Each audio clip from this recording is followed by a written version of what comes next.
O primeiro painel, ele vai tratar do seguinte tema: o potencial para short lines no mercado brasileiro.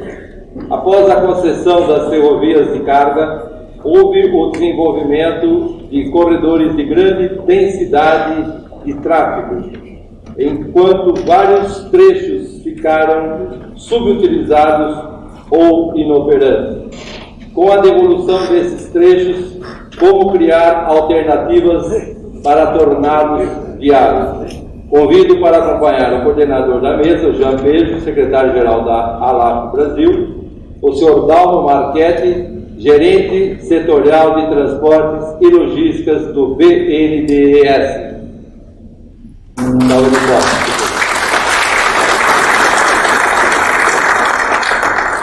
Senhor Frederico Bussinger, consultor da área de transporte.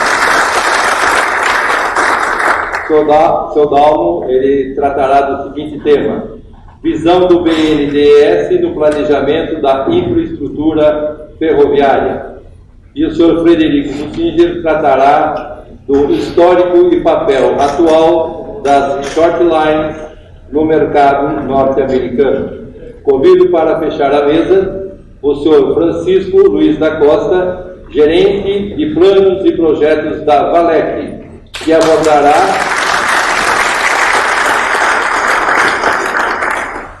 o tema devolução de trechos subutilizados, como gerar novos negócios na ferrovia.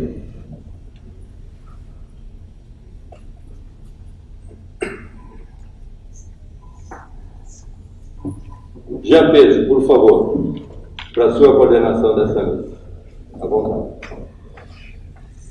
Bom, já fizemos cumprimento antes, não vamos gastar tempo em mais cumprimentos, sem começar o nosso tema. Até pedir para ser colocado um slide, que vocês podem projetar aqui, pelo menos é a questão da conceituação sobre a short line. Com certeza aí, nós temos aí excelentes especialistas do setor que vão nos brindar aí com um material bastante importante na questão da short line, mas o que eu gostaria de trazer, pelo menos como a base da short line, são os fundamentos, né, para que as coisas efetivamente possam acontecer. Então, o fundamento básico, a short line é um novo negócio e assim precisa ser avaliado. É um novo modelo operacional, distinto do que tem sido feito hoje e bem feito com relação aos grandes volumes. É uma ferrovia diferente. O meu amigo Jorge Oro, inclusive, batizou da ferrovia 4.0, né, pelo momento que a gente vive aí no setor industrial.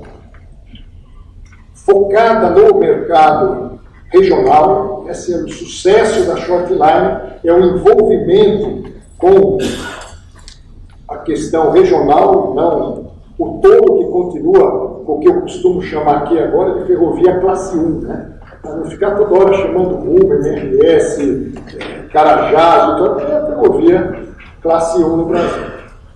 E uma coisa também importante, que eu acredito que pode ser que seja tratada por nossos expositores, é que a short line pode ser tanto um empreendimento greenfield, numa linha nova, numa condição nova, como pode ser também um brownfield, na questão que hoje mais se discute com relação às short lines, que é o aproveitamento de linhas ferroviárias que atualmente não estão sendo utilizados dentro do modelo heavy haul de grandes volumes.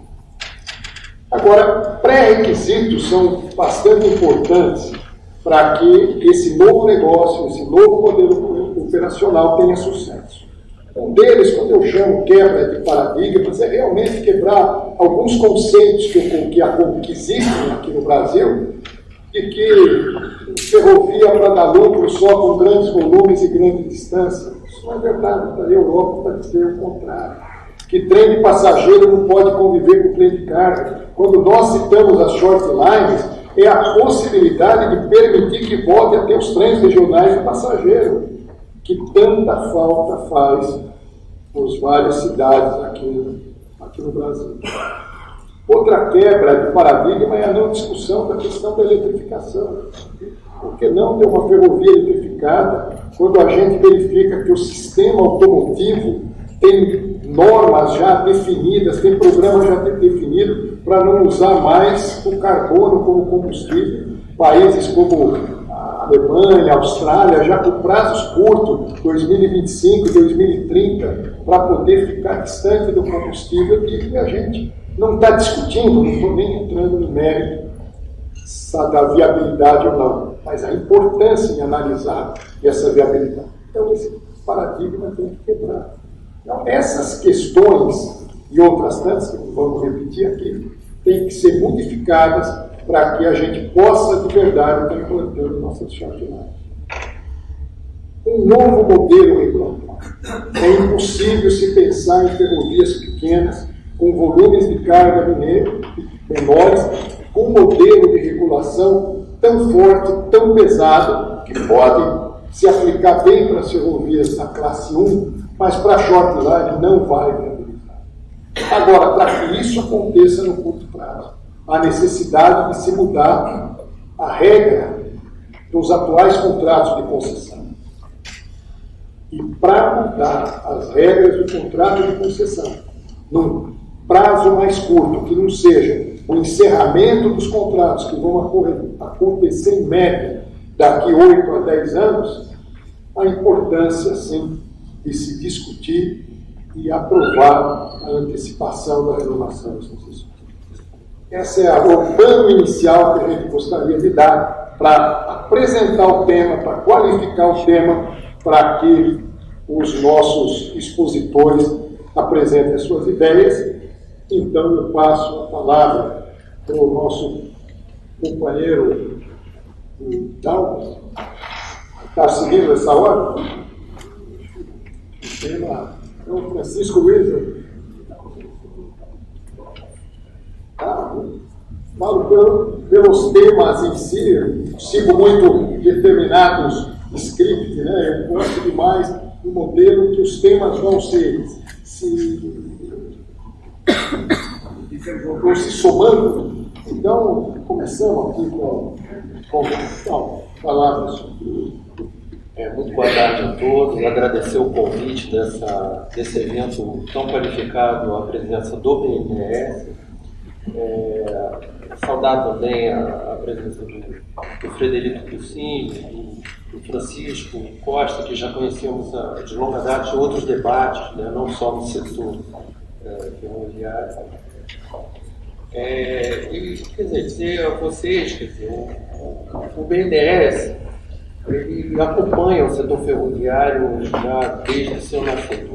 Né?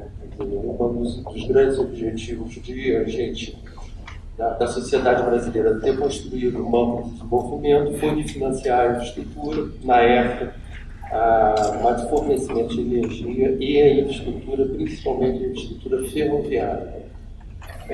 Outro evento muito importante foi o processo de concessões, no qual o banco teve muito envolvido, tanto na formulação quanto no apoio aos investimentos. Então, de uma forma ou de outra, a gente nos considera como parceiros do setor desde longa data, e bem como a própria indústria ferroviária, que também é área diferente da área de logística, mas que também conta e que reconhece a importância e as dificuldades que passaram a história, né, na própria indústria ferroviária do Brasil.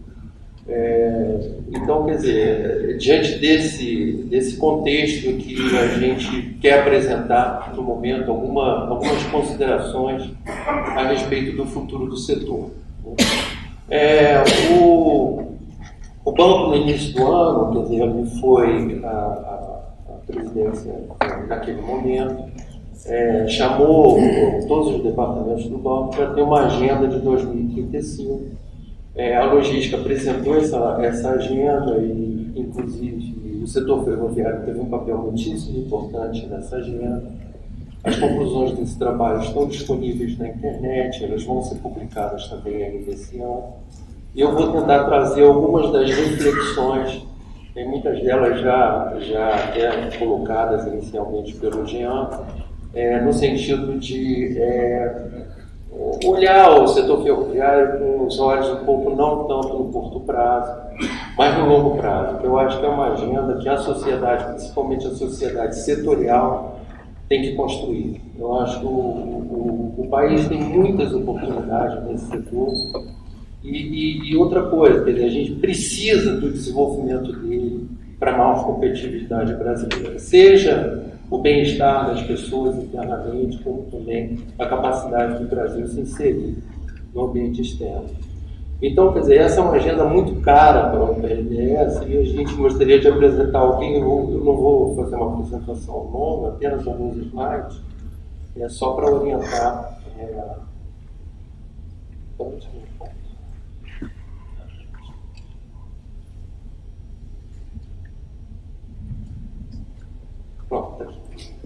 Eu não vou fazer nenhum diagnóstico, o diagnóstico estou dando como absolutamente conhecido, só vou lembrar de algumas posições que são importantes para a gente olhar o futuro.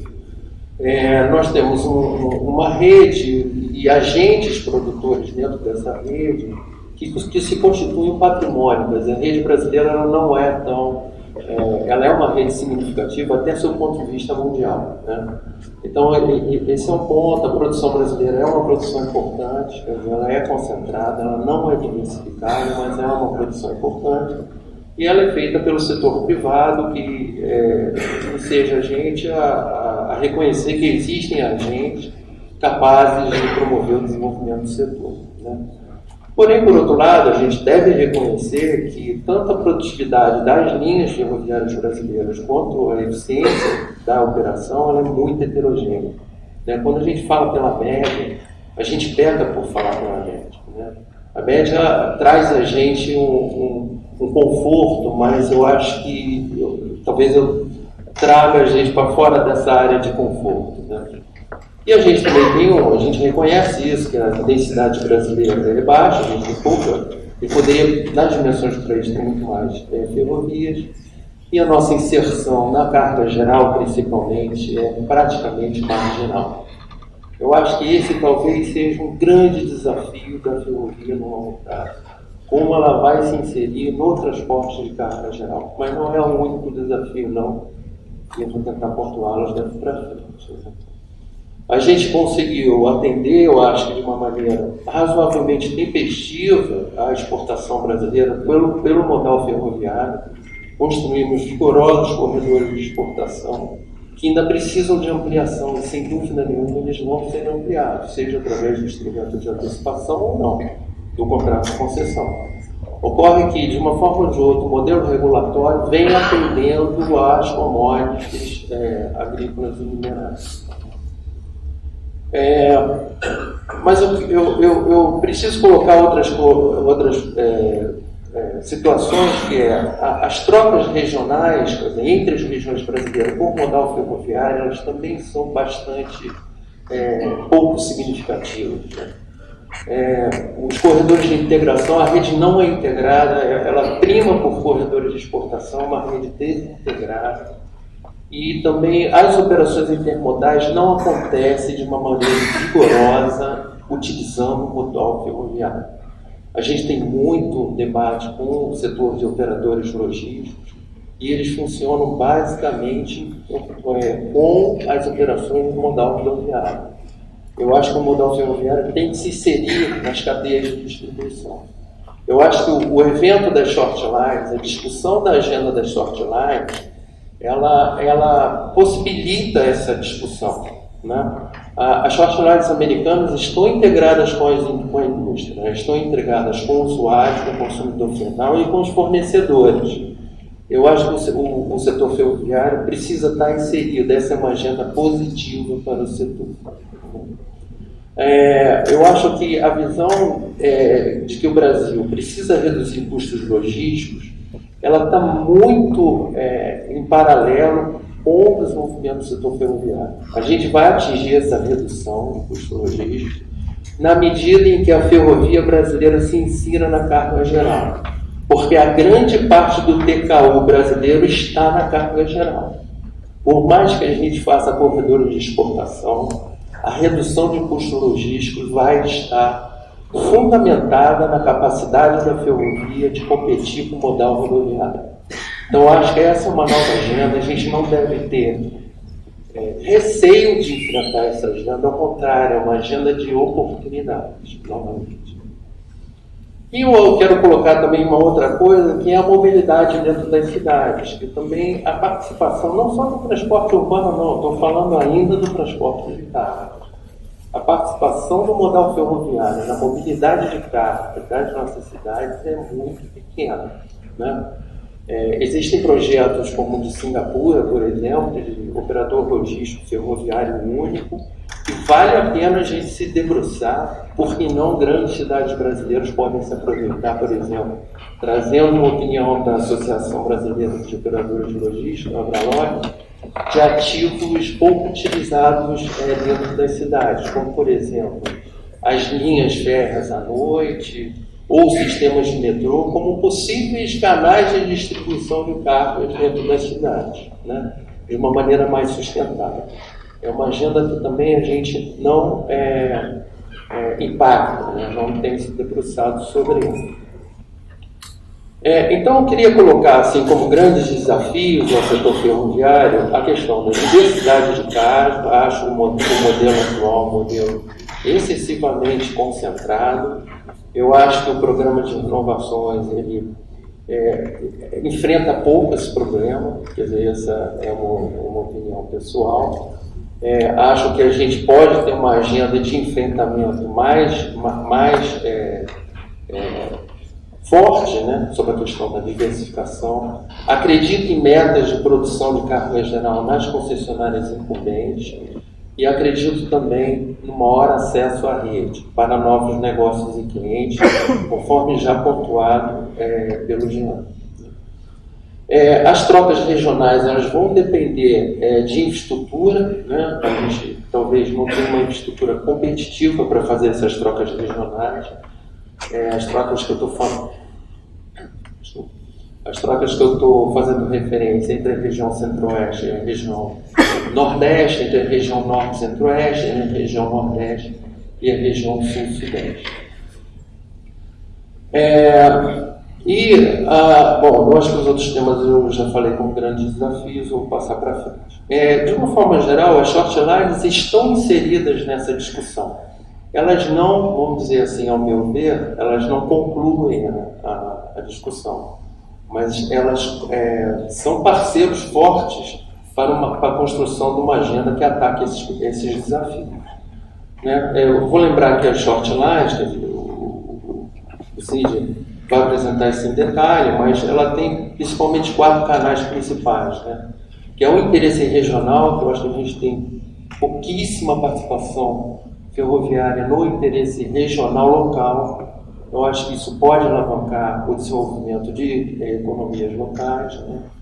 A originação para outros modais que não ferroviária, a questão da alimentação da classe 1 e a transferência entre serviços, né?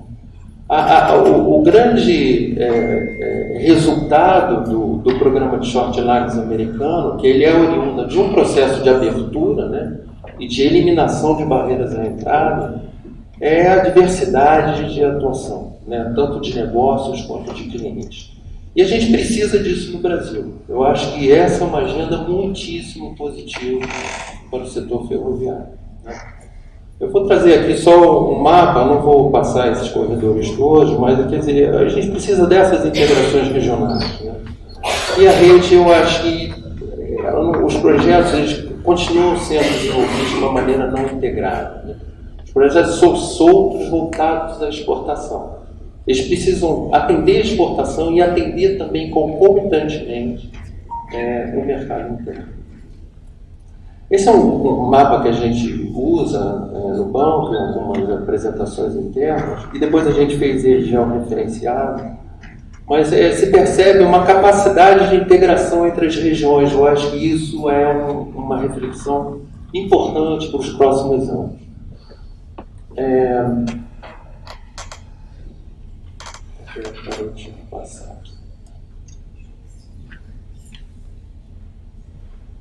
Consegue passar o próximo slide, irmão? Desculpa. Então, assim, resumindo, já indo para o final, gostaria que a gente olhasse o setor ferroviário como quer dizer, eu acho que o Brasil ele tem discussões em cima do transporte de carga, e que precisa ver que o transporte de carga, concordo também com o ponto de vista do Jean, ele pode ser realizado concomitantemente com o transporte de passageiros. Nós temos duas capacidades muitíssimo fortes, competências no Brasil. Uma indústria capaz de fornecer praticamente 90% do que é necessário ao transporte de carga e passageiros. A segunda é uma competência tanto administrativa e operacional quanto de engenharia para propor soluções. Então, eu acho que o Brasil tem tudo para ter transporte de passageiros de longo percurso, com excelente qualidade técnica, transporte de cargas diversificado e mobilidade por meio ferroviário nas cidades. Eu acho que essa é a nossa agenda. Pelo menos é assim entende o BNDES, do ponto de vista de uma agenda de longo prazo.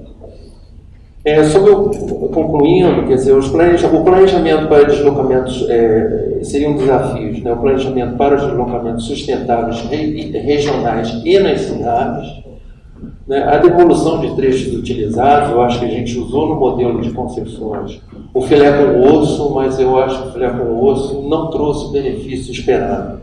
Eu acho que o osso deve ser devolvido à União. E a União vai ter que ter inteligência e planejamento para tornar esse osso em uma infraestrutura de interesse privado. Então, esse é o desafio que a gente tem. Eu acho que insistir no modelo filé com osso não vai levar a um panorama futuro diferente do que a gente já teve no passado. Eu acho que a gente pode pensar em PPPs para o setor ferroviário, ainda que não acho nenhum palavrão falar sobre investimento público no setor ferroviário, desde que ele esteja justificado do seu ponto de vista econômico. E é essa justificativa econômica de menor custo, de manutenção de veículos, de menores acidentes, menores emissão de poluentes, que vai justificar o investimento público, sim, na malha ferroviária de integração e de recuperação dos ativos abandonados. Incentivo a atores de negócios e eu acho que também insistir na questão da precificação do direito de passagem. O acesso à rede deve ser livre, né? As metas para os incumbentes devem envolver diversificação de cargas, velocidade, giro das composições, metas socioambientais no ambiente urbano e metas de transporte de carga geral. A gente entende que o conjunto dessas, quer dizer, o exercício tentativo do BNDES, ele varia o nível de investimento no setor, que em 2014 atingiu um valor próximo a 9 bilhões de reais, sendo 7 bilhões de reais do setor privado. Ele poderia, para essa agenda, passar por um patamar de 19 bilhões por ano, por um prazo de pelo menos 10 anos subsequentes. Então, é uma outra agenda de investimentos para fazer frente a esses desafios. Então, resumindo, os corredores de integração, os serviços, produtividade e densidade, atendimento a clientes e usuários e diversificação. Fico à disposição. Obrigado.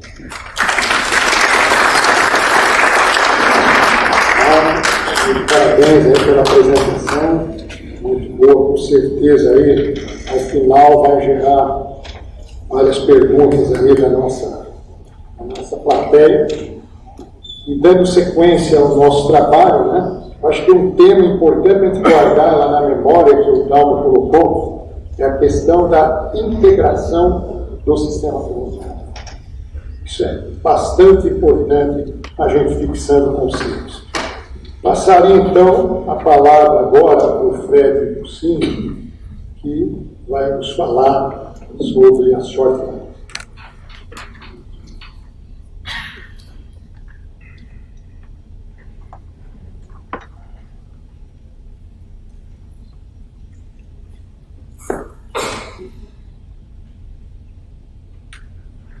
Boa tarde a todos.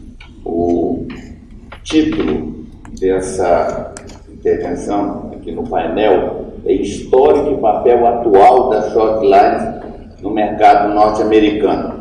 Eu mantive o título do programa apesar de que eu vou desenvolver a partir de um artigo que eu escrevi e foi publicado aqui no site da AMF, e o título é um pouco diferente, quer dizer, similar, que é Short Lines no contexto das reformas ferroviárias americanas. Então é uma nuance, mas nós vamos entender o porquê disso aí. E eu resolvi escrever esse artigo, que na verdade nunca foi um projeto fazer, eu fui me envolvendo com esse assunto e as circunstâncias me levaram a isso. O artigo ele é baseado numa série de documentos dessas 3 principais fontes que estão aí colocadas e de observações diretas que eu fiz por uma absoluta coincidência pessoal. Eu acabei passando uma semana no início de junho nos Estados Unidos para celebração de formatura e tudo, e incidentalmente, por isso que eu digo que é uma coisa do acaso, 2 dos meus ex-colegas lá tinham sido diretores, um da Amtrak e outro da Conrail. Então, montaram uma agenda para, enfim, percorrendo junto uma semana os órgãos, fazendo visita a short lines e tudo. Então, acabou misturando festa com essa visita técnica e isso é um pouco o resultado. Do ponto de vista dos dados, praticamente todos estão nas pesquisas feitas daqui mesmo, né? Não tem muita coisa específica da observação lá. E o artigo tem um sem número de links. E, então, aqueles que se interessam podem percorrer o caminho dos links que vão bater nesses sites. E eu recomendo realmente, porque é endless. A quantidade é infinita de documentos, de dados, dessas bases de dados, principalmente dessas 3 organizações. Então, pode entrar que vai ter bastante coisa. E houve aqui o 7º Brasil nos Trilhos, em maio, e houve uma apresentação específica feita pelo Raymond Atkins, que eu também estive com ele, visitei lá em Washington, e ele fez uma apresentação sobre esse tema, então foi até uma base de dados inicial. Eu não vou falar todo, porque o artigo é até um pouco longo, e eu quero me deter em alguns pontos bem específicos dele. Alguns até já leram, mas quem não leu, eu procuro fazer um paralelo dos processos de reformas do Brasil com os Estados Unidos. Então é esse, vamos dizer, o enredo do artigo. E eu não vou falar sobre o Brasil, então eu quero aqui dar o destaque apenas na parte dos Estados Unidos. Essas chamadas short lines, que é um nome genérico que nós utilizamos aqui e eles utilizam lá, apesar de que sempre que ele se refere a short lines, ele se refere a short lines and regional lines, é sempre uma misturada. Isso equivale à classe 2 e classe 3 dessa da tipologia que o Jean já aqui falou. Então, quando nós falamos dessas short lines lá do centro, nós estamos falando de 600 empresas. 600 empresas, a esmagadora maioria não existia 50 anos atrás. Então é disso que se trata. E os outros dados estão aí mostrando o peso na economia. Nós estamos falando aí de coisa na faixa aí de 5 bilhões de dólares de receita, estamos falando de 10 mil clientes, um reinvestimento acelerado que eles têm, quase 20 mil empregados. Eles estão presentes em 49 dos 50 estados americanos, portanto, é uma coisa muito presente nos Estados Unidos. E é uma realidade muito recente, como organização. Eu digo como organização porque, por exemplo, uma das shortlines que eu visitei, ela foi fundada em 1832. E eu andei numa Maria Fumaça, que presta serviço regular, de 1924, funcionando normalmente, prestando serviço de carga e turismo. E eu quero comentar isso depois. Portanto, short lines, nesse conceito aqui, é uma coisa, os ativos em si, as ferrovias, elas são antigas, a maior parte delas. O que existe de novo é esse arranjo que foi feito, e é sobre isso que nós vamos aqui nos debruçar um pouco. E a pergunta que me intrigou, e foi isso que me levou, o grande mentor de Shortline é o Jean. Então, de tanto ouvir o Jean falar sobre esse assunto, eu acabei me interessando sobre esse assunto, inclusive porque eu estou envolvido num projeto no Pará, em que nós estamos concedendo essa coisa de Shortline no nascedor, tá certo? Então, o Jean já destacou ali as Greenfields, portanto, tem Shortline Greenfield também. E é disso e aí foi o meu interesse avançando. Mas eu coloquei uma pergunta para mim mesmo, ou seja, por que é que as Shortlines conseguiram florescer, ser inventadas, criadas, organizadas e florescer nos Estados Unidos em menos de 50 anos, e no Brasil, apesar de se saber disso, elas não aconteceram? Essa foi a pergunta que me motivou a andar sobre esse tema. E eu diria que eu fiquei mais intrigado ainda quando eu comecei a me dar conta, e aí também já fruto da visita e da conversa, é de que há diferença sim entre o sistema ferroviário brasileiro e americano, mas é incrível como tem muitas similaridades, tem muitas semelhanças. E eu queria apontar algumas delas aqui. Primeiro, são as crises cíclicas, ou seja, no Brasil, como nos Estados Unidos, houve ao longo desses 150, 200 anos, quase 150 anos de ferrovia, uma série de crises, momentos de altos e momentos baixos.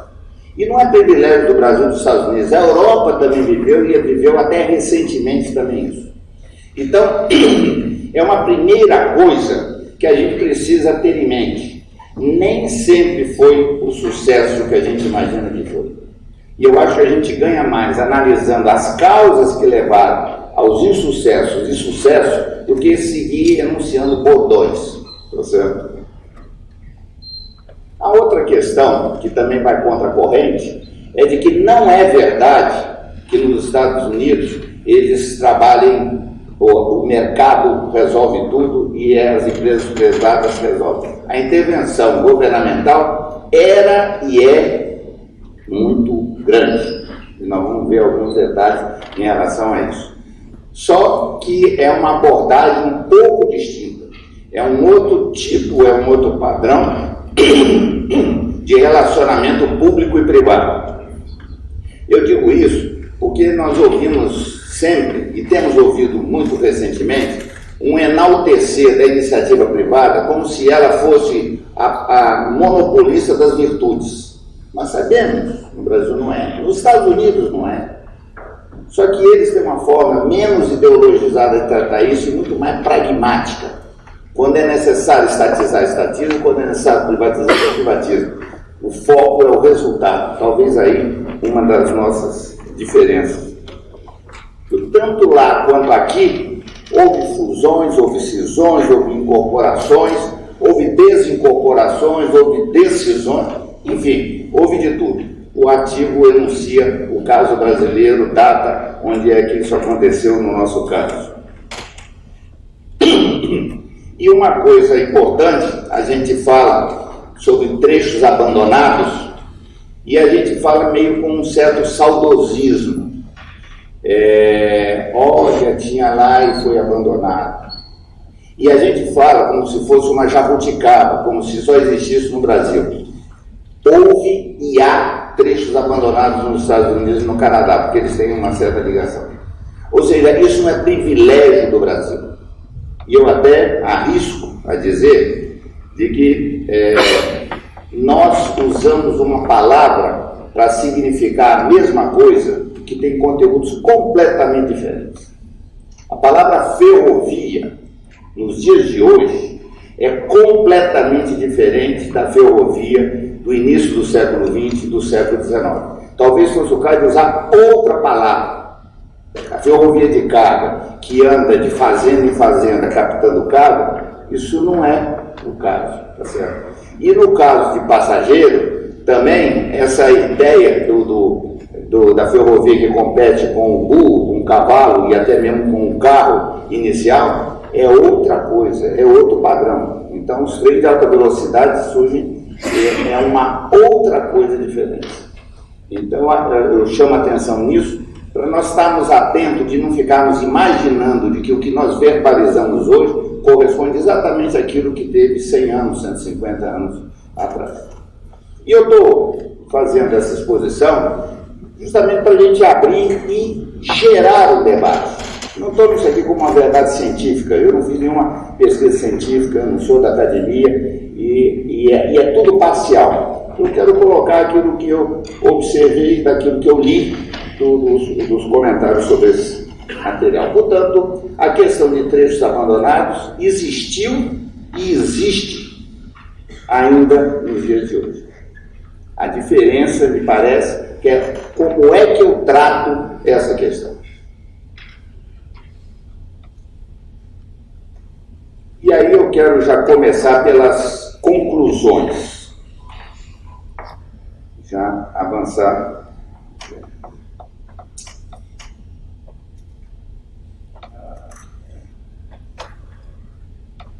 Bom, a questão é a seguinte. Primeiro ponto que eu chamo a atenção é o seguinte, essa é uma opinião pessoal, para que as discussões sobre shortline sejam consequentes, nós precisamos estudar muito, fundamentar melhor nossas opiniões. Nós somos muito opinativos, nós precisamos nos debruçar mais. E na era da internet, na era das redes sociais do mundo, existem fontes de informações que nós podemos ir atrás. Nós não podemos seguir repetindo bordões como se fosse verdade estabelecidas. Porque a gente sabe que com essas verdades que a gente detém hoje, nós estamos na situação que estamos. Essa é uma questão objetiva. E aí, as discussões precisam transcender os trilhos.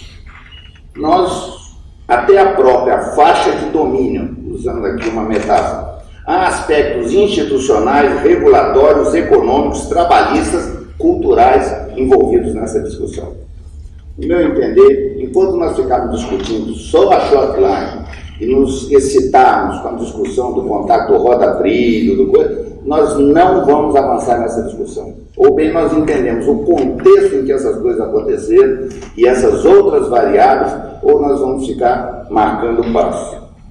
Por conseguinte, não dá para transplantar mecanicamente a experiência americana para o Brasil, muito menos o que nós imaginamos dela, porque são duas coisas diferentes. Uma coisa é a experiência e a outra coisa é o que a gente projeta que é a experiência.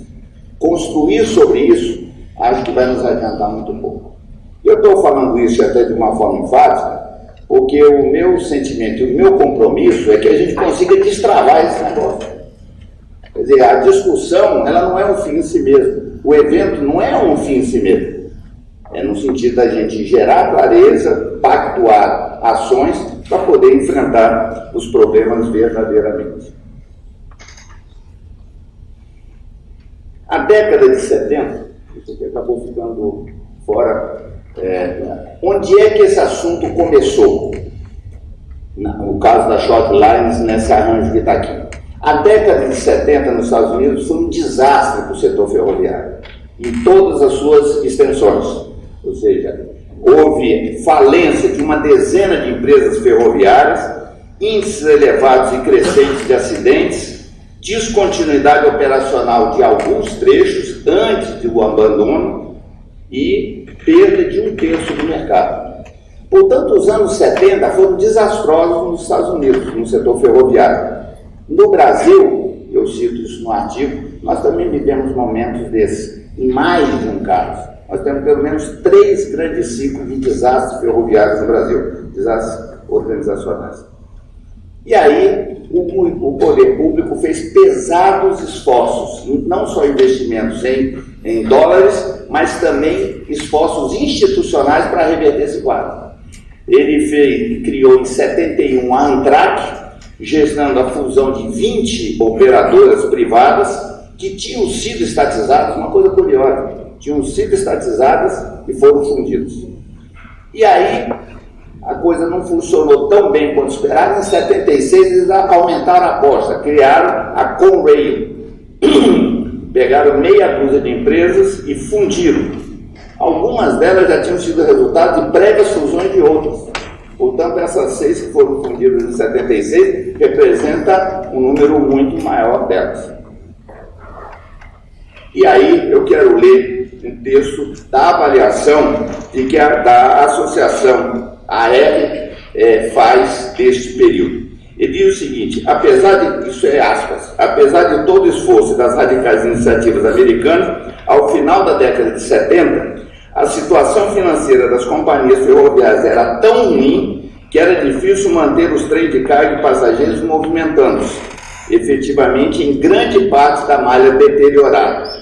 Essa é uma avaliação da associação sobre a realidade depois do poder público ter feito todos esses esforços, posto dinheiro, bilhões de dólares, e ter criado 2 empresas na expectativa de solucionar. E é nesse contexto que surge aquilo que é considerada a inflexão das reformas americanas. Eu introduzi essa palavra reforma porque, na verdade, na minha avaliação, eu não sou capaz de pegar a globalidade da coisa, os Estados Unidos viveram vários ciclos de reforma nesses 150 anos. Do mesmo jeito que o Brasil viveu. Do mesmo jeito que o Brasil viveu. E aí, essa data de outubro de 1980, com o presidente Jimmy Carter assinando esse Steiger Act, Rail Act, que é considerado a grande inflexão do sistema ferroviário americano. E eu diria, o pai ou a mãe das short lines no arranjo que nós estamos aqui falando. E aí ele tem um conjunto de objetivos, eu não vou ler porque o tempo já me disseram que se esvai, mas eu diria, há um conjunto de objetivos que foram estabelecidos com esse ato. Normalmente desregulamentador, normalmente liberalizante, apesar de ter sido assinado por um presidente democrata. É uma curiosidade isso aí. No rastro do Carter veio o Reagan, com 2 mandatos, e aí o Reaganomics tirou o maior partido desse Steiger Act. E eu chamo a atenção desses objetivos, porque se vocês lerem os objetivos da lei da privatização, da desestatização do sistema ferroviário brasileiro, vocês vão ver que segue mais ou menos isso, que nós estamos falando do início dos anos 90. E aí já é uma história que eu participei, eu estava no Ministério e era membro da Comissão Nacional de Desestatização. Então eu peguei os antecedentes desse processo ferroviário e existe uma grande aderência entre esses objetivos do Steiger Act com os objetivos enunciados no Brasil. Uma diferença, no meu entender, é que lá aconteceu. Tá certo? E aqui nós temos em números uma avaliação feita pela também AR deste grande momento. É uma grande inflexão na história do sistema ferroviário americano. Então, do ponto de vista de produtividade, de volume, de receitas, das tarifas, houve ganhos em todas as frentes. E eles chamam, inclusive, de um renascimento da ferrovia nos Estados Unidos. Era tão degradado que eles chamam de renascimento. Eu esqueci de dizer, apenas ponto, que do outro lado do Atlântico, Margaret Thatcher e o sistema alemão também passaram por reformas aproximadamente nesse período para enfrentar problemas que tinham suas diferenças, mas também muitas semelhanças.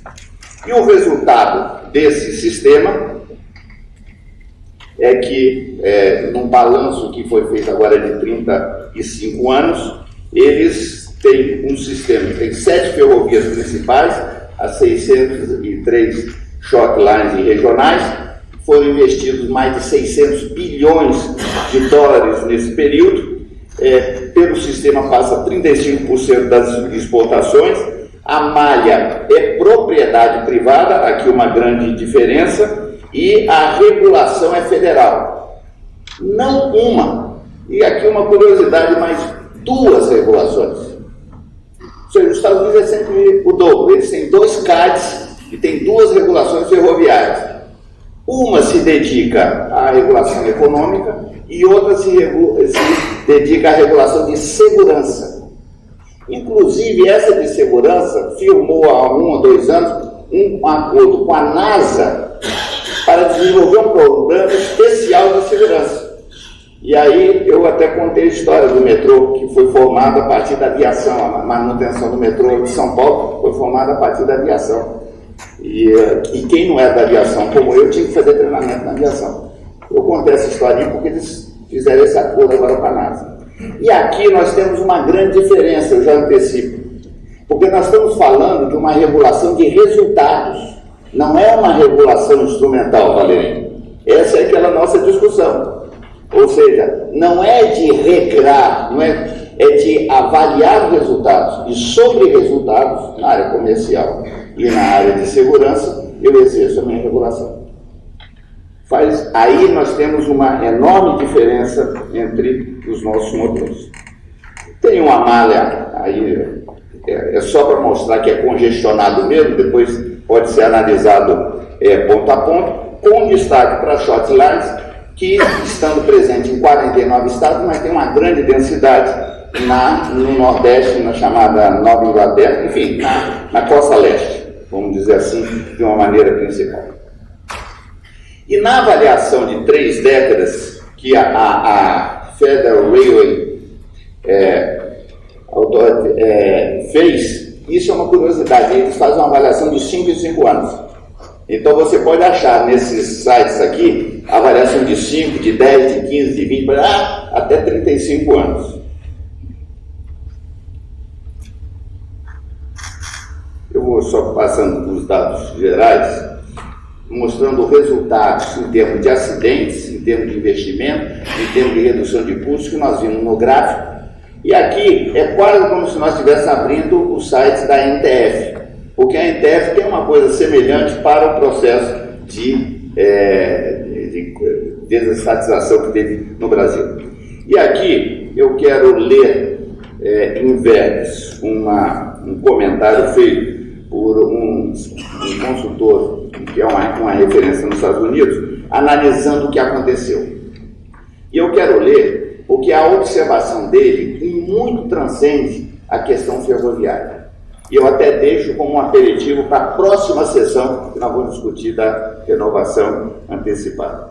Ele diz, não é mera, é longo o texto, mas eu fiz uma seleção, não é mera coincidência que a expansão econômica, com o período mais longo da nação dos Estados Unidos, tenha começado após o setor ferroviário ter perpetrado essa mágica. Ele atribui que o mais longo período de crescimento econômico dos Estados Unidos tem como gênese a transformação ferroviária. Isso é de uma dimensão que a gente não pode nem imaginar onde chega.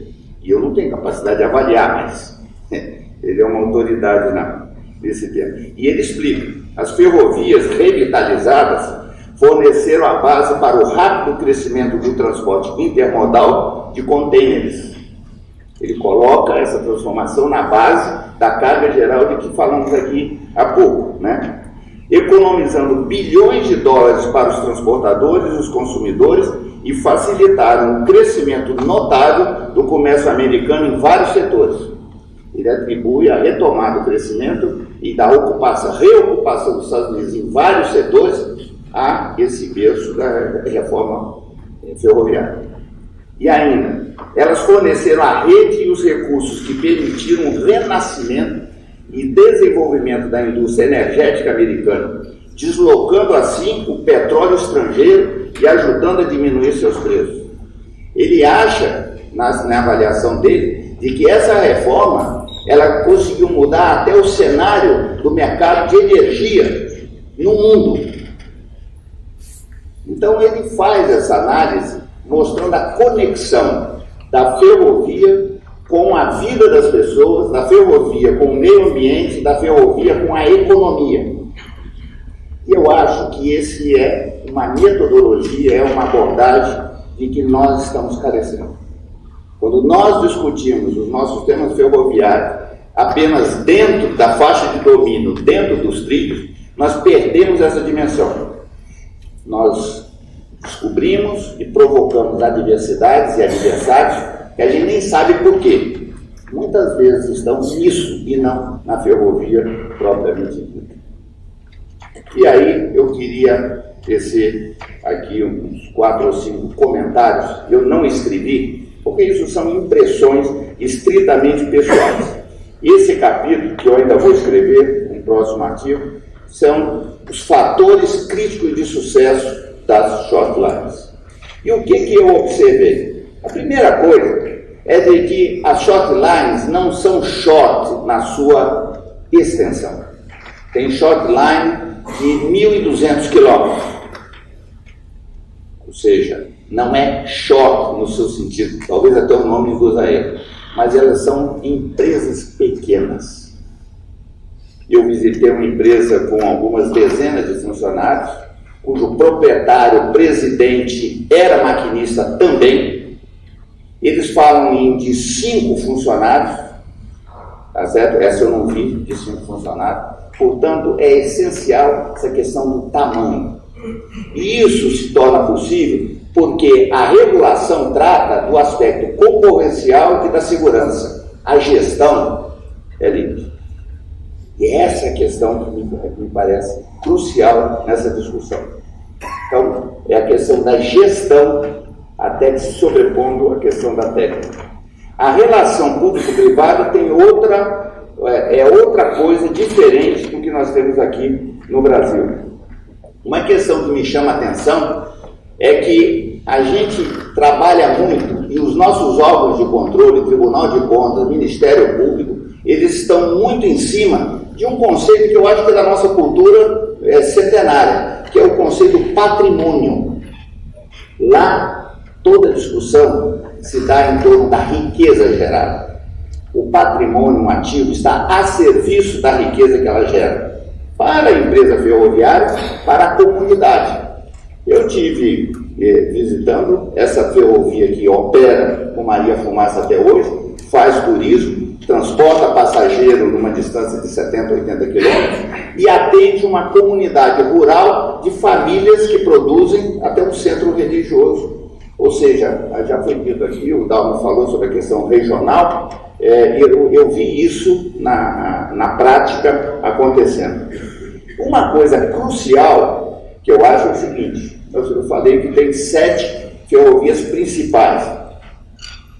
Eu não posso garantir que todas, mas eu não consegui ver nenhum exemplo de nenhuma das ferrovias principais classe 1 que fosse dona da Caixa. Elas são todas prestadoras de serviço, são operadores ferroviários, o que faz uma diferença brutal no nosso caso. E um outro aspecto é de que essas empresas, elas têm uma autonomia na gestão de pessoal. A esmagadora maioria dela não se relaciona com sindicatos. Isso eles falaram textualmente. Então, eles têm, para a gestão do seu negócio, uma liberdade bastante grande. E foi isso que o Stagger Act propiciou nos Estados Unidos. Então, é uma diferença completa. Eu digo isso para dizer que eu sou, Jean, muito cético de que nesse ambiente institucional brasileiro seja possível prosperar a short lines. Eu acho que do ponto de vista técnico, do ponto de vista de projeto, do ponto de vista operacional, elas são factíveis. Mas se nós não tivermos um novo arranjo institucional, um novo arranjo regulatório e uma nova relação do relacionamento público-privado, eu sou cético que nós consigamos avançar nesse debate. Portanto, no meu entendimento, os fatores críticos de sucesso da short lines no Brasil estão muito mais fora da ferrovia do que na ferrovia estrito senso, como nós conhecemos.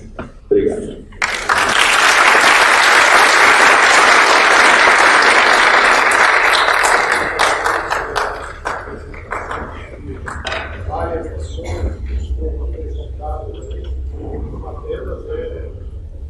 Desafios são grandes, eu sou mais um Carlos Reis que foi no jogo.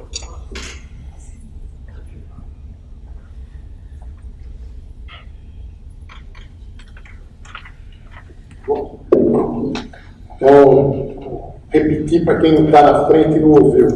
Então, acho que a apresentação que o Fred nos fez foi muito boa e apresentou desafios, a importância em poder encontrar as soluções para esses problemas que foram apresentados. Mas existe, sim, resultados positivos ocorridos nos Estados Unidos e em outros países que nos mostram que estamos no caminho certo. A questão da inovação e da carga geral é fundamental para que se tenha êxito esse programa de short line.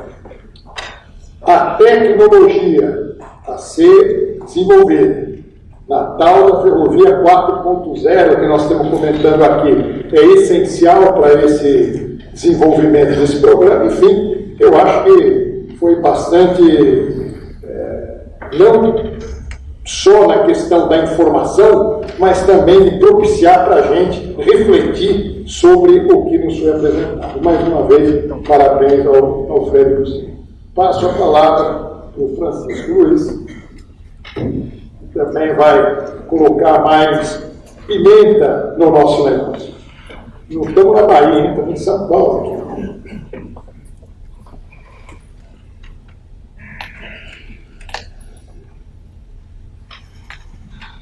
Bom, em primeiro lugar, queria agradecer à EMESP por ter convidado.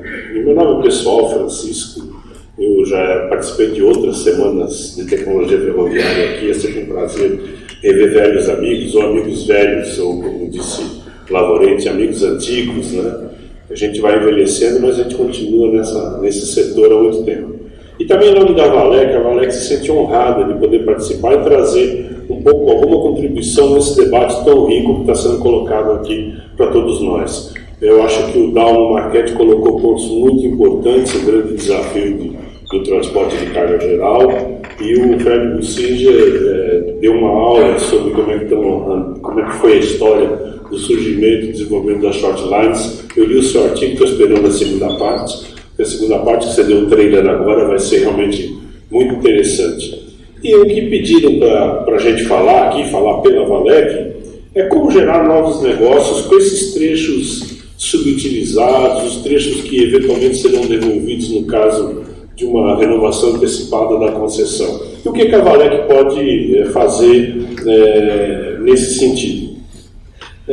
Bom, primeiro dizer que a Valec é conhecida porque construiu a Norte Sul, está construída a FIOL, fez projetos da FICO, mas a Valec, na verdade, ela tem uma grande experiência acumulada na elaboração de estudos de viabilidade técnica, econômica e ambiental. Na verdade, a gente já fez 13 EVTEAs, estamos com 3 EVTEAs em andamento, e nós estamos consolidando toda essa experiência. A gente aprendeu com muitas coisas boas e fizemos também algumas coisas erradas, e consolidamos essa experiência no Manual de Elaboração de Estudo de Viabilidade Técnica, Econômica e Ambiental de Ferrovias. Esse manual está em fase de aprovação pela diretoria executiva da empresa e será disponibilizado no site para download gratuito para todos os interessados.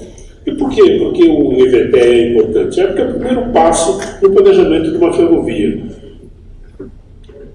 Eu gostaria de ressaltar alguns pontos do manual. Lógico que eu não vou falar sobre EVTE, a plateia é bastante esclarecida e sabe do que se trata. Mas a gente está adotando critérios de geoprocessamento, de superposição de layers, de características. Estamos obrigando as nossas EVTEs a utilizarem modelos de simulação de demanda, porque nós verificamos que muitos dos problemas que ocorrem nas ferrovias brasileiras são por estimativas equivocadas de demanda, às vezes são wishful thinking, quer dizer, são desejos de demanda.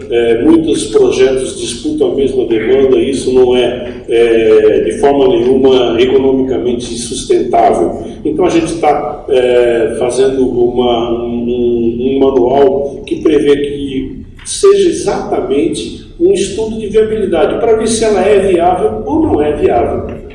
Não é um manual, não é um estudo para dar viabilidade, porque existe um interesse em que seja viável, não. Inclusive, um desses 13 estudos que fizemos deu não viável. Então, isso é um orgulho da equipe técnica dizer, não, fizemos estudo de viabilidade e concluímos pela não viabilidade do trecho, que é uma coisa bastante interessante. Mas o que nós estamos inovando mesmo é que todos os estudos agora têm uma análise multicriterial. Multicriterial quer dizer, a gente analisa mercado, analisa engenharia, analisa os aspectos socioambientais, os aspectos operacionais e os aspectos de logística. E isso é importante porque muitas vezes se pensava em fazer uma ferrovia pela obra de engenharia em si, ou porque ela interessava uma questão apenas operacional. E nós temos que analisar isso de forma conjunta e com o peso devido à sua relativa importância. Você não vai construir uma ferrovia só por causa da obra. Na verdade, ela tem um peso principal de atender uma demanda. Então, a questão de mercado não está no topo do gráfico por acaso. É porque o mercado é que justifica o investimento em se fazer uma ferrovia. Bom, eu não vou, evidentemente, descrever como é que é feita toda a análise multicritério. Essa palestra está colocada no computador aqui. A organização pode disponibilizar a palestra, ela é pública, não tem... seria muito bom que as pessoas acessassem, e nós estamos à disposição para discutir qualquer ponto relativo a essa palestra. Mas a gente faz a pesquisa e coleta de dados, faz a análise já referenciada, superpõe os layers, faz o carregamento de tráfego e definimos um corredor de transportes.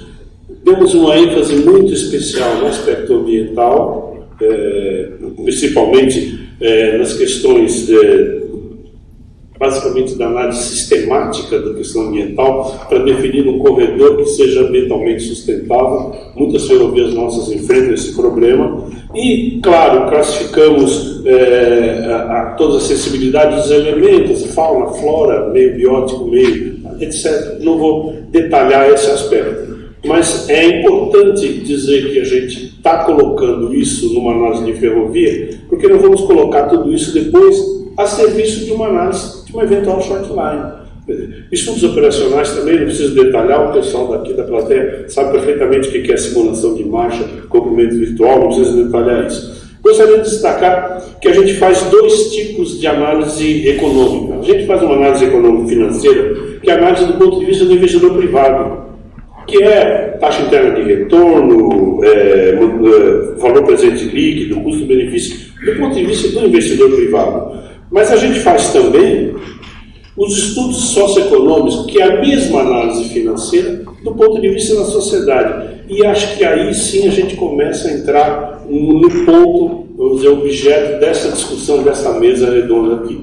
Quer dizer, não é apenas do ponto de vista do investidor privado, é do ponto de vista da sociedade. A redução de poluentes, a redução de acidentes, a redução dos custos de transporte, a valorização da terra, a geração de emprego e renda, a arrecadação de tributos. Muito na linha do que o Dalmo colocou na sua apresentação inicial, de que a gente tem que analisar de uma forma mais geral, sair dos trilhos, sair exclusivamente dos trilhos e discutir de uma forma mais geral. Bom, e claro, análise de risco também, temos que analisar todos esses fatores, qual a sua probabilidade de haver risco nesses fatores e, havendo risco, o que fazer para minimizá-los.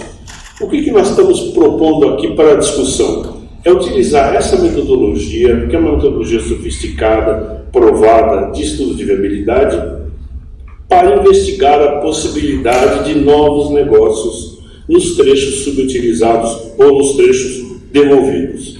Quer dizer, não adianta dizer que o trecho foi devolvido e agora a gente vai discutir com o prefeito se vai transformar numa avenida, se a gente vai botar um trem de passageiro, se vai fazer uma short line de carga. A gente propõe que para cada trecho devolvido seja feita uma análise de viabilidade de mercado, uma análise de viabilidade logística, uma análise de viabilidade socioambiental daquele trecho e investigar quais são as possibilidades de utilização daquele trecho. Pode ser short line de carga, pode ser short line mista de carga e passageiro, pode ser o transporte regional de passageiros, pode ser uma coisa que também foi colocada aqui anteriormente, um conjunto de trechos que venha a conformar um subsistema regional de transporte. O que a gente entende a partir da nossa experiência de estudo de viabilidade é que existem corredores de demanda que claramente estão no radar das ferrovias classe 1. Isso não há dúvida nenhuma. Mas existe um espectro enorme de cargas e de passageiros que podem ser atendidos por outro tipo de empreendedor. Como disse o Fred Mussige, as short lines não são curtas. Na verdade, a Associação Americana de Short Lines separa as short lines por faturamento. Na verdade, elas são de faturamento menor. Elas são empresas pequenas, por isso que tem 600 empresas. Certo? Então, a gente está propondo que seja discutido um modelo de viabilidade, de análise de viabilidade de cada um desses trechos para constituir um sistema regional ou um programa de transporte regional de passageiros ou metropolitano de passageiros ou short lines de carga. Quando estava no Ministério do Transporte, nós iniciamos um processo nesse sentido, chamava Trens Regionais de Passageiros, a partir de um estudo desenvolvido pelo BNDES há alguns anos atrás. E contratamos as universidades locais da Bahia, do Rio Grande do Sul. Quando fomos investigar as demandas, a premissa era: vamos aproveitar trechos pouco utilizados para, nas janelas horárias disponíveis, botar algum trem de passageiro. Aquela ideia quase romântica do trem de passageiro turístico que faz uma viagem. Não é nada disso. São demandas que exigem linha dedicada, exclusiva, transporte metropolitano de alta capacidade. Ora, esse transporte não está no radar das ferrovias classe 1 de jeito nenhum, mas a faixa de domínio está lá, está disponível e é subutilizada para transporte de carga. Então, podemos fazer sim, podemos fazer esse tipo de análise. Quais são as possibilidades que a gente tem para fazer isso? Bom, primeiro, fazer estudo de viabilidade, sem dúvida. Sem estudo de viabilidade é difícil você vender a ideia e discutir o funding dessa ideia. Por exemplo, nós identificamos naquele estudo uma ferrovia Londrina-Maringá. É um transporte urbano, é impressionante o volume de passageiros entre Londrina e Maringá. E aí esbarramos quem vai fazer a obra de remodelação. Qual é o modelo regulatório que vai embasar esse tipo de operação? Essa é uma concessão? É uma permissão? É uma autorização? Quem dá autorização? O governo federal? O governo do estado do Paraná? Ou seja, é evidente, como disse o Fred, nós precisamos de um novo modelo regulatório para ter uma short line. A Associação de Municípios da região, Londrina, Maringá e vizinhança, queria ela pegar e operar um trem. E nós não conseguimos viabilizar um modelo regulatório para isso. Tivemos no Ministério da Cidade, resolvemos constituir um grupo de trabalho para identificar a necessidade das mudanças regulatórias para permitir que uma associação de municípios possa operar uma short line de passageiros entre Londrina e Maringá. Não citando Londrina e Maringá, esse exemplo se repete em todos os outros estudos que fizemos, Rio Grande, Pelotas, Feira de Santana, Salvador, etc. Mas a Valec está aí e ela pode ajudar nisso. Ela pode, inclusive, começar a operar, para usar uma expressão que o pessoal do metroviário de São Paulo gosta, ela pode começar a operar para cevar a demanda. Depois que a demanda se consolida, a Valec sai do cenário. A intenção da Valec não é ser uma operadora de linhas de carga ou de passageiros de curta distância ou de média distância, mas é apenas colaborar nesse processo e tornar o investimento atrativo para o setor privado. A Valec poderia criar sociedades de propósito específico, ela ser acionista do empreendimento para que o setor privado sentisse alguma garantia, alguma segurança e entrar no negócio, e depois que o processo fica de pé sozinho, depois das obras de construção, a operação provavelmente se paga com a tarifa e a Valec pode se retirar do processo. Seja uma PPP, seja uma concessão, a Valec está disposta a participar desse processo, a partir de toda a experiência de estudo de viabilidade que dê solidez a essa proposta e não seja apenas uma decisão, muitas vezes emocional. O Fred colocou aqui do trem de antigamente, né? As pessoas têm uma imagem ainda do trem do filme de cinema, que é uma locomotiva com 4 vagões, e muitas vezes não é disso que a gente está falando. Mas, quer dizer, nós estamos aqui discutindo essa ideia está efetivamente sendo discutida no âmbito da Valec. Nós fizemos uma apresentação dessa proposta ao Conselho de Administração da Valec, fizemos a apresentação dessa proposta ao secretário executivo do Ministério do Transportes. Essas duas ocasiões a ideia foi muito bem recebida, é lógico que existe necessidade de ajustes institucionais a esse respeito. O Ministério do Transporte está renovando um acordo de cooperação técnica com o Ministério do Transporte americano, o Department of Transportation, e a Valec está propondo que tenha um capítulo específico sobre short lines nesse memorando de cooperação, para entender bem como é que é o exemplo dele e aprender também com os erros deles. Nós queremos analisar o tipo de operação das short lines, como é que a relação entre as short lines e a classe 1, se eles entregam o trem, se eles entregam a carga, se eles têm tráfego mútuo, se eles têm direito de passagem, como se tem intercâmbio de tração, se eles usam janela horária, se eles não usam janela horária, como é que é a compatibilidade dos dispositivos de comunicação e segurança. Todos esses tópicos nós estamos colocando nessa nova versão do memorando de entendimento, porque nós tivemos a oportunidade de fazer uma visita à Associação das Short Lines, ao Departamento de Transportes, ao Surface Transport Board de segurança. Tá? Então, temos que fazer isso de forma que seja mais técnico e para que esse assunto possa deslanchar. Nós estamos tomando essas providências, sabemos que existe um caminho, e aí eu permito dizer que o Fred está cético, mas é um desafio para a gente. Quer dizer, tem que fazer a revisão do marco legal. Do jeito que está hoje, não conseguimos fazer o short line. Não conseguimos. Tem que fazer ajuste no setor institucional federal? Tem. No setor ferroviário federal? Tem que fazer ajuste institucional, porque o setor ferroviário federal hoje está completamente desajustado. Quer dizer, tem o DENIT que pode fazer contornos ferroviários, tem a Valec que faz ferrovia, a Valec pode operar, mas ela no fundo não pode operar, mas ela pode fazer estudos e ela pode construir, e a EPL também pode fazer estudos, mas não pode construir. Então, nós temos que rever tudo isso. Nós temos que abrir a possibilidade, se isso caminha nesse sentido, de que a Valec possa criar subsidiárias, uma para cada trecho, e aí sim deslanchar joint ventures e fazer esse processo caminhar. Mas para isso temos que ter, pelo menos, um marco regulatório que permita esse tipo de passo inicial. Acho que se deixarmos do jeito que está, as discussões vão ficar meio que paralisadas. E a ideia nossa é pegar alguns trechos, fazer sustentabilidade e propor uma solução para eles. Eu vejo nos jornais atualmente, está muito em voga falar do ramal Santo Cajati. Eu entrei na FEPAS em 1986, esse ramal foi inaugurado naquela época pelo secretário Adriano Branco. Quer dizer, foi inaugurado porque tinha carga. Quer dizer, de repente, eu entendo que a carga do Santos Cajati não está no radar da rumo LL, não está. Mas existe uma possibilidade de carga, e evidentemente que existe possibilidade de transporte de passageiros nesse ramal. É uma questão de estudar, de fazer análise de mercado, fazer a estimativa de custo de remodelação, a estimativa operacional, o número de trens dia e tal, e montar um negócio, e aí, bom, o negócio é esse, a receita prevista é essa, a taxa interna de retorno é esse, o valor presente líquido do empreendimento é esse, vamos fazer.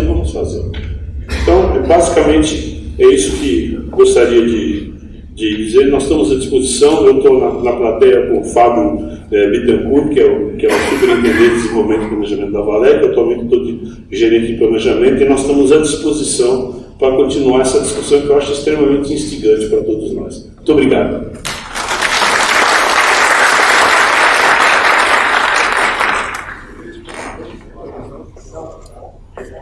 Na verdade, essa apresentação agora tem que ensejou uma observação aqui, que é o seguinte: quando nós falamos de short line, nós usamos a palavra devolução. A gente já automatizou devolução. Eu acho que a gente mereceria até uma discussão de que devolução nós estamos falando. Porque devolução parece que era de um, passou para o outro e vai voltar para o outro. Isso é aqui, dentro desse nosso modelo.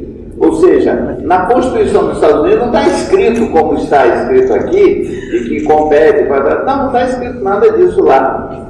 Então, a gente vai criando uma forma, tá certo? Eu compreendo porque devolução, porque é uma concessão, porque foi tudo junto. Foi o osso com a carne, né? O filé com o osso, portanto é do outro, e então tem que devolver.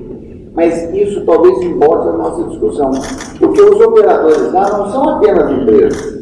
Tem empresas, tem prefeituras, tem organizações sociais, essa coisa do pé vermelho lá de Londrina, que foi pensado, isso lá é uma realidade, tá certo? Tem lá uma igreja que tem uma produção rural, daquele pessoal que anda com o vestido comprido, as calças meio bombadas, tá certo? Chapéu, e que tem produção específica, que eles operam. Então, é uma coisa assim bastante plural, flexível. Então, eu acho, e aí talvez seja um detalhe que eu queria mencionar. Toda vez que a gente fala no assunto, a gente pensa sempre no marco regulatório. E por que a gente não pensa no marco desregulatório? É o oposto, ou seja, a gente está querendo fazer mais, talvez a solução seja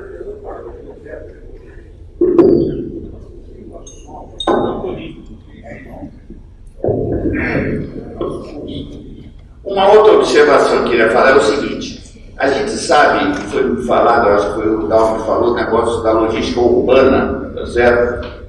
Que é uma questão crucial. Carga não dá camisa a ninguém nas discussões de mobilidade urbana. Pega o plano diretor de São Paulo para você ver, pega o PDUI que está em elaboração, carga não merece nenhuma consideração mais específica e significativa. Porque ele acha que a carga é um problema que se resolve por si mesmo. Na verdade, se é sincero o nosso objetivo de mudar a matriz de transporte, ter maior presença ferroviária e hidroviária, nós vamos ter que resolver, no caso das regiões metropolitanas, essa questão da first and last mile. Esse é o território da short line. Ou seja, quando no Brasil fomos tirando os ramais, que se chamava, a ferrovia foi definhando, claro, porque são os ramais, são as raízes que irrigam o tronco principal. E no caso da logística urbana, se é sincero que nós queremos aumentar a participação, vai ter que resolver essa questão da first and last mile, e é o território específico privilegiado das short lines, para a gente entrar na agenda. E aí essa agenda é aqui do município, do plano diretor, da região metropolitana. E uma última observação que queria fazer é o seguinte: as métricas em que a gente mede o sucesso, nós sempre falamos de demanda, nós sempre falamos de custo. Eu ia propor que a gente fizesse uma correlação de ferrovia e IDH. Eu não sei se nos estudos da Valec existe isso, mas se não tem, fica a proposta. Porque é disso que se trata. Ou seja, se nós queremos reduzir todos esses benefícios que a ferrovia traz, e aí como se avaliou a coisa, nós vamos ter que ter uma outra métrica para poder medir esse negócio. E aí nós vamos chegar à conclusão de que nós temos pouca ferrovia no Brasil, mas nós temos pouca cabotagem, temos pouca hidrovia e temos inclusive pouca rodovia. Ou seja, nós temos pouco tudo no Brasil. E aí, correlacionar isso com... Eu tomei o IDH como uma referência, podemos trabalhar melhor. Né? É outra abordagem. Fred, antes de passar a palavra que o Dalmo pediu, como você colocou a questão lá do IDH, não sei quem aqui, algumas pessoas que estão aqui participaram do evento no Instituto de Engenharia, da Frente Parlamentar. Eu tive a oportunidade de apresentar uma palestra sobre esse tema, e um dos mapas que eu apresentei do estado de São Paulo tinha a correlação onde tem ferrovia, onde a ferrovia está inoperante e o IDH.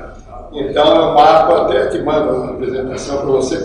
Esse mapa mostrava claramente que você fazendo no estado de São Paulo, 45 graus, no mapa de São Paulo, você pegar a região oeste e sudoeste, onde hoje nós não temos operação ferroviária, o IDH é sempre mais baixo do que o outro lado, onde tem a ferrovia. Lá tem umas linhas azulzinha e amarela. Não sei se o Dalmo queria alguma questão, Francisco Luiz.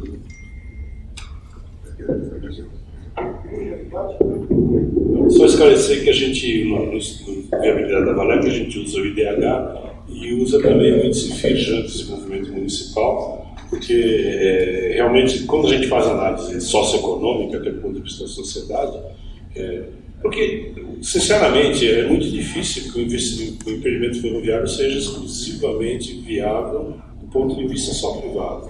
Então, tem que haver uma ação pública, seja sob a forma de desapropriação, seja sob a forma de participação em PPP, seja sob a forma de construção e depois operação transferida do setor privado. E como a gente justifica o aporte de recurso público nesse investimento? Justamente pelos benefícios que extrapolam a visão privada do empreendimento. Exatamente, estamos fazendo um trabalho com um corredor ferroviário leste-oeste no estado de Santa Catarina, um estudo de viabilidade. Evidentemente, o estado de Santa Catarina tem um relevo bastante difícil, a ferrovia fica bastante cara, e ela, do ponto de vista exclusivamente privado, é difícil de se viabilizar. Mas quando você computa a redução de combustíveis, redução de acidentes, adiamento da necessidade de duplicação de rodovias, porque vamos tirar, afinal, cada trem padrão da Valec tira 300 caminhões da estrada. Então, isso tem um significado. Você não precisa mais fazer duplicação. E, claro, a questão do desenvolvimento econômico, regional e municipal. Então, a gente usa o IDH, só que...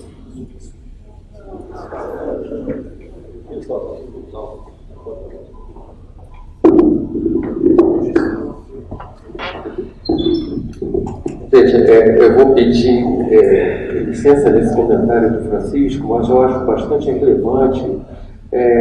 A gente tem um orçamento público federal que ele tem muitos recursos diretos no setor rodoviário. A gente já tem 12 bilhões por ano no setor rodoviário de aplicação direta de recursos. O fato não é assim, o investimento público na ferrovia é visto como uma oneração do Estado. Não é uma oneração do Estado. Quando a gente está discutindo reformas, sob o ponto de vista das finanças públicas, é para ter alguma capacidade de investimento. E para onde que vai esse investimento? Infraestrutura está candidata a isso, né? O investimento público ele pode estar associado ao aumento da riqueza da sociedade, né? Então, quer dizer, porque a gente tem que reconhecer que a rodovia tem investimento público direto, né? Então, quer dizer, eu acho que o discurso de que no setor ferroviário não há investimento público direto, eu acho que falta um pouco de substância. Muito bom, gente. Eu acho que foi bastante produtivo o nosso encontro. Acho que podemos ter uma pergunta aí. Então tá. Liberado, concedido. Eu agradeço a gentileza do doutor Jean e parabenizo pela dificuldade desse microfone que se utiliza, realmente é prejudicial. Quero dizer que eu sou de uma outra faceta, eu sou de um outro time do São Paulo de novo. Mas, senhoras, é o seguinte, com relação ao que foi falado, acho que é interessante, acho que o nosso amigo Pocinga, ele disse que não é polemista, mas ele é uma ordem, né? O Brasil, no melhor sentido da palavra, quase anarquista, onde ele recebe a pureza do pensamento. Agora, no que tange o que ele falou, no final, ele disse que não acha que é muito difícil as coisas irem para frente com a sistemática que está montada aí, em termos de regulação, o que existe, etc. Então, eu pergunto, como a finalidade desse seminário não é a polêmica, e sim estruturar para a gente ter alguma coisa para frente, eu perguntaria aqui a todos, inclusive o BNDES, para a Valec, o que nós estamos efetivamente aqui, já foi feito, porque esse governo aqui já acabou, né? O que foi feito em termos do próximo governo, para que a gente possa sair disso, porque, como diz o Pocinga, não vai fazer nada se continuar com o status quo atual. Agora, para a gente não pensar num lugar do passado, que nem um grande Kessling ali, que está passando lá antigamente, o que nós estamos fazendo para amanhã, que é amanhã, que é no final do ano, a gente tem uma perspectiva de sair dessa inércia completa e com aquela capacidade no Brasil de se der um pouquinho dele, ele começa a regular. O efeito regulatório é tão na empresa que a gente não sai do lugar. É isso aí. Muito obrigado a todos, parabéns por todos vocês aí. Gente craque, né? Meu nome é Arnaldo Azevedo.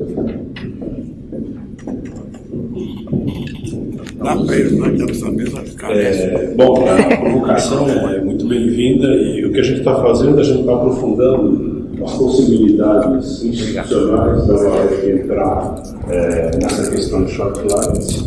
Como eu disse, a gente já tomou algumas providências, como discutindo o Conselho de Administração, discutindo o Ministério do Transportes e aprofundar essa discussão no memorando de cooperação técnica com o Department of Transportation dos Estados Unidos. Esse é um caminho que nós estamos buscando. Acho que o Fred Lucino foi muito feliz. A gente fala, tem que ser um marco desregulatório, eu concordo com ele. Quer dizer, a gente tem que mudar a forma de ser. Nós ficamos impedidos de fazer a associação do Pé Vermelho operar o trem, na verdade isso. Assim como não tem condições técnicas regulatórias de fazer Santos Cajati, não tem, é impossível. Quem é que vai operar isso? Qual é a figura? O Fred Lucino mencionou no Brasil nos trilhos a presença do técnico norte-americano. Depois eu conversei com ele. Para ele é uma figura absolutamente extraterrestre essa questão de que a ferrovia é uma concessão e que é do Estado e que depois de investir devolve. Ele não consegue entender, por isso a colocação dele foi a ferrovia, do ponto de vista norte-americano, é um negócio. É um negócio como uma loja de telefone celular, uma lanchonete, é apenas um negócio. E aqui a nossa Constituição diz que é um serviço público prestado por concessão, permissão, autorização. E aí você envolve a questão de quem é o poder concedente, e o poder concedente da região metropolitana é um ente ainda em discussão. Então, ou seja, nós precisamos evoluir muito nessa questão.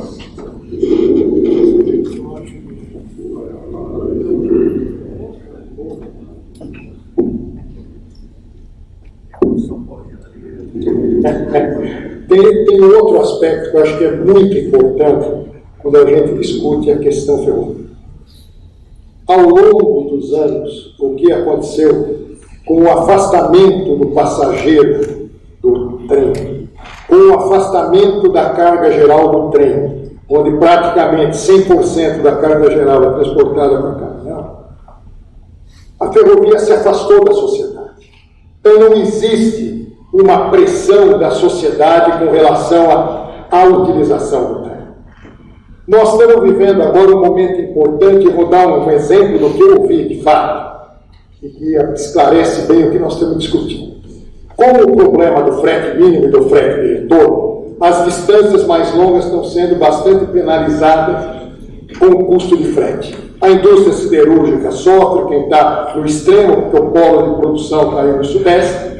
Muito bem. Quando você discute esses problemas, a resposta do cliente sempre é: eu vou comprar caminhão.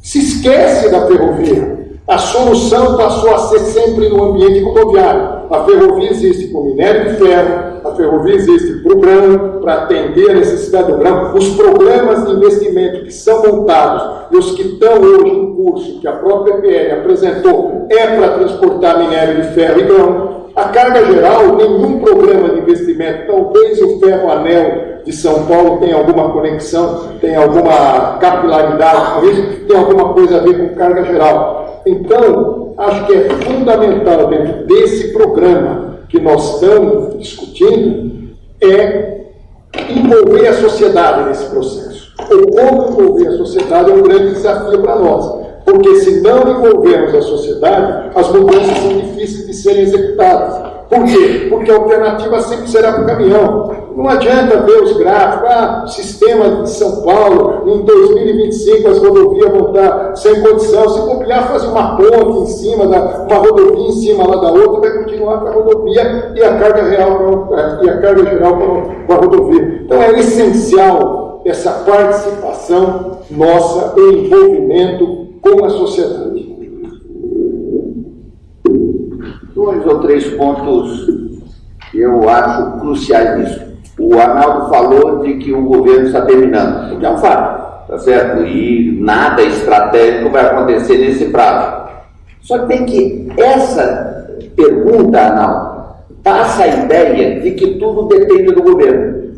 Não depende mais desse, vai depender do próximo. Eu acho que está aí a primeira grande diferença. A short line, a palavra-chave é empreender, empreendedorismo, empreendedor. Ou seja, é o empresário, é o prefeito da cidade, é a sociedade que se mobilizou. Portanto, eu acho que a questão da eleição, que é um fato e vai acontecer, era apenas um fato nisso. Mas a short line só decola, foi ótima essa observação do Jean, se a sociedade se mobilizar em torno dessa questão. E a começar num grupo seleto como é esse aqui, tá certo? Então, inverta aquilo que eu disse. Ou seja, eu sou cético sim, mas não sou cético para botar o pijama. Isso tem que ser entendido como uma chacoalhada. Vamos parar de fazer seminário, vamos parar de ficar só batendo bola no vestiário. Ou seja, ontem a sociedade, a começar da comunidade ferroviária, se mobiliza para botar o dedo na ferida, ou não vai acontecer. É essa a questão. Depois da observação final, nós vamos concluir. Só aceitando a provocação da pergunta, eu acho que, quer dizer, o BNDES teve uma contribuição no início do ano. Eu acho que a sociedade tem os seus caminhos, né, através das associações. As associações estão apresentando suas propostas. Eu acho que a sociedade ferroviária, no caso, tem que sonhar alto. Eu acho que o Brasil pode sonhar alto nesse setor. Não tem nenhuma restrição econômica ou financeira, ou de tecnológica, ou de inovação que o Brasil não seja possível. A gente, quando sai do país, fica surpreendido com soluções que a gente já poderia ter aqui no nosso dia a dia. Então, quer dizer, eu acho que a gente tem que sonhar bem mais alto, um modelo que, quer dizer, tudo que a gente já avançou não significa que a gente não pode avançar mais. Né? É isso. Paulo, muito obrigado aí pela apresentação, pela participação. Fred, você, muito obrigado. Francisco Luiz, acho que todos nós aprendemos um pouco mais sobre a questão da short line e vamos continuar. O trem da short line hoje é uma estação. Nós vamos avançar outras estações até chegar numa solução definitiva. Obrigado pela atenção de todos.